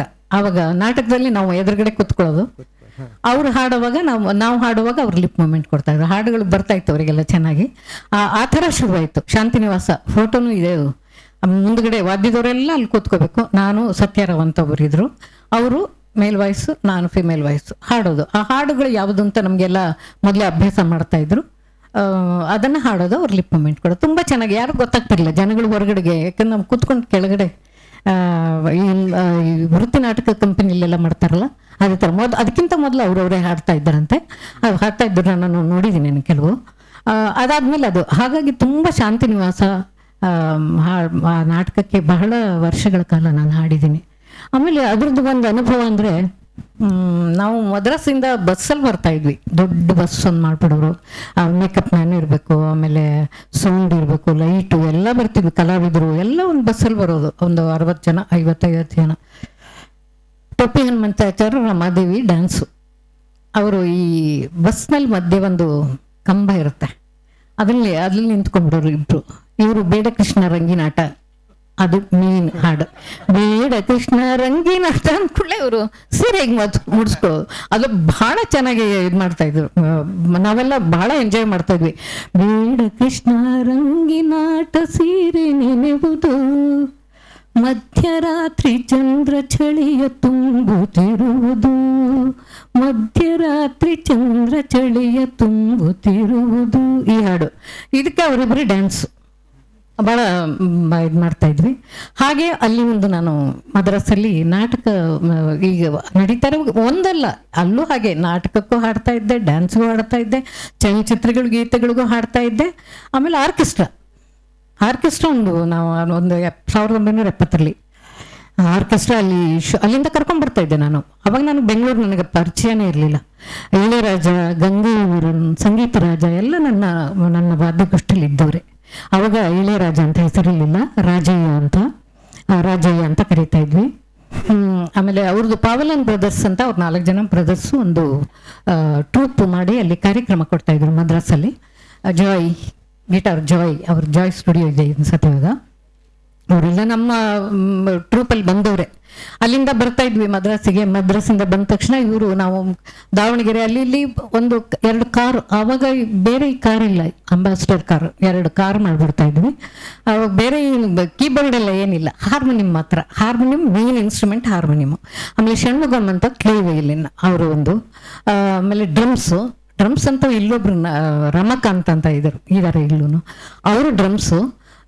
ನಾವೆಲ್ಲ ಕಾರಲ್ಲಿ ಹೋಗೋದು ಮುಂದ್ಗಡೆ. ಅವ್ರಿಗೆ ಕನ್ನಡ ಹಾಡುಗಳ ಬಗ್ಗೆ ಅಷ್ಟು ಗೊತ್ತಿಲ್ಲ, ಹಾಗಾಗಿ ಗೊತ್ತಿದ್ದ ಹಾಡು ಪರವಾಗಿಲ್ಲ.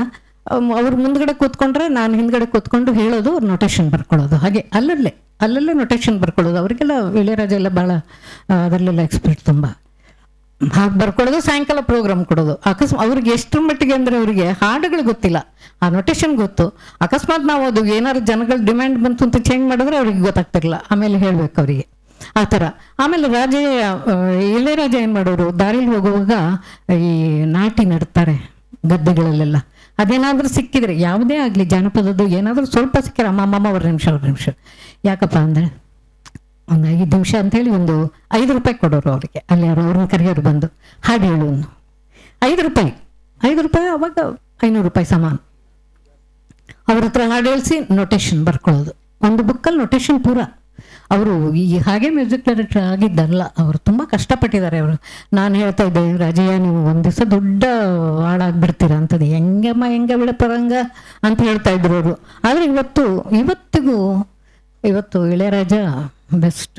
ಆದರೆ ಅದೇ ವಿನಯ, ಅದೇ ಎಲ್ಲಿ ಕಂಡ್ರು ಅವರು ಅದನ್ನೇ ಕನ್ನಡದಲ್ಲೇ ಮಾತಾಡ್ತಾರೆ. ನನ್ನ ಹತ್ರ ಚೆನ್ನಾಗಿದ್ದಾರೆ ಅಂತಾರೆ. ಸೌಮ್ಯ ನನ್ನ ಮಗಳು ಯಾರು ಸಿಕ್ಕರು, ಅಮ್ಮ ಚೆನ್ನಾಗಿದ್ದಾರೆ ಅಂತ ಕೇಳ್ತಾರೆ. ಅವರಿಗೆ ಅದು ನೆತ್ತಿಗೆ ಏರಿಲ್ಲ. ಹಾಗಾಗಿ ಇಳೆಯರಾಜ ಇವತ್ತು ಇಲ್ಲಿದ್ದಾರೆ ಅಲ್ವಾ. ಅಂಥವ್ರೆಲ್ಲ ನಮ್ಮ ಟ್ರೂಪಲ್ಲಿ ಇದ್ರಲ್ಲ ಅಂತ ಒಂದು ಸಂತೋಷ ಅಷ್ಟೇ. ಹಾಗಾಗಿ ನನ್ನ ಮದ್ರಾಸ್ ಪಯಣ ಮುಂದುವರಿತು. ಈ ಹಾರ್ಮೋನಿಯಂ ಮತ್ತು ಕೀಬೋರ್ಡ್ ನಡುವೆ ಬಹಳ ಅಲ್ಪ ಕಾಲ ಬಂದು ಹೋದ ವಾದ್ಯ ಯುನಿವ್ಯಾಕ್ಸ್. ಈಗ ಹನುಮಂತಾಚಾರ್ಯ ನೀವು ಹೇಳಿದ್ರಿಂದ ನಾನು ಪ್ರಸ್ತಾಪ ಮಾಡಿದೆ, ಕನ್ನಡದಲ್ಲಿ ಯುನಿವ್ಯಾಕ್ಸ್ ನುಡಿಸ್ತಿದ್ದ ಏಕೈಕ ಕಲಾವಿದ ಅಂದರೆ ಹನುಮಂತಾಚಾರ್ಯ. ಹೌದು. ನೀವು ಸುಮಾರು 5 ದಶಕಗಳ ಕಾಲ ಈ ವಾದ್ಯಗೋಷ್ಠಿ ಬೇರೆ ಬೇರೆ ಪರಿವರ್ತನೆಗಳನ್ನ ನೋಡ್ಕೊಂಡು ಬಂದಿದ್ದೀರಾ. ಹಾರ್ಮೋನಿಯಂ ಕಾಲದಿಂದ ಆರಂಭಿಸಿ ಇವತ್ತಿನ ಎಲೆಕ್ಟ್ರಾನಿಕ್ ಕೀಬೋರ್ಡ್. ನಿಮ್ಗೆ ಏನ್ ಅನ್ಸುತ್ತೆ ಈ ಬದಲಾವಣೆಗಳು, ಈ ತಾಂತ್ರಿಕ ಬೆಳವಣಿಗೆಗಳು? ಅದು ಇದಕ್ಕೆ ಒಳ್ಳೆಯದೇ. ಏಕೆಂದರೆ ನಾವು ಹೊಸದನ್ನು ನಾವು ಸ್ವೀಕರಿಸ್ಬೇಕಾಗತ್ತೆ. ಈಗ ಹೊಸದಾಗಿ ಈಗ ಹಳೆದನ್ನ ನಾವು ಅಪ್ಪ ಹಾಕಿದ ಅಲ್ದ ಮರ ಅಂತ ಅದಕ್ಕೆ ನೆತ್ತು ಹಾಕೊಳಕ್ಕಾಗೋದಿಲ್ಲ. ಅದಕ್ಕೆ ಹೊಸದನ್ನು ನಮಗೆ ಯಾವ ತರಹ ಬೇಕೋ ಪೂರಕವಾಗಿ ನಾವು ಅದನ್ನು ಸ್ವೀಕಾರ ಮಾಡಿದ್ರೆ ಎಲ್ಲ ಚೆನ್ನಾಗೇ ಇರುತ್ತೆ. ಅದನ್ನು ಬೇರೆ ತರಹ ಅದರಲ್ಲಿ ಎಲ್ಲ ಒಂದು ಎಫೆಕ್ಟಿವ್ ಇರುತ್ತೆ ಕೀಬೋರ್ಡ್ನಲ್ಲಿ. ಅಂದರೆ ನಮಗೆ ಯಾವುದು ಬೇಕೋ ಅದನ್ನು ಒಂದು ಲಿಮಿಟಲ್ಲಿ ನಾವು ಉಪಯೋಗಿಸಿದ್ರೆ ಎಲ್ಲ ಚೆನ್ನಾಗಿರುತ್ತೆ, ನನಗೆ ಸಂತೋಷ ಆಗುತ್ತೆ. ಆದರೆ ಇವಾಗೆಲ್ಲ ಬಂದಿದ್ದೇವೆ ವಾದ್ಯಗಳು